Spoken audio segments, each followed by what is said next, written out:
Existing project members with the PM permissions template will have access to add users and companies to the project directory.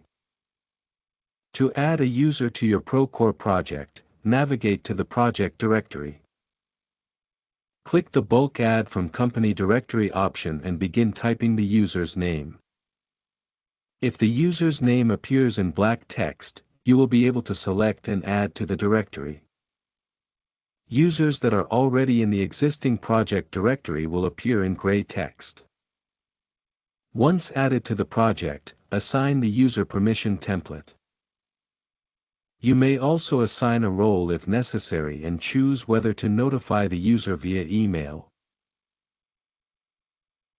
To add a company to your Procore project, select Bulk Add from Company Directory and begin typing the company name. If the company name appears in black text, you will be able to select and add to the directory. Companies already in the project directory will appear in gray.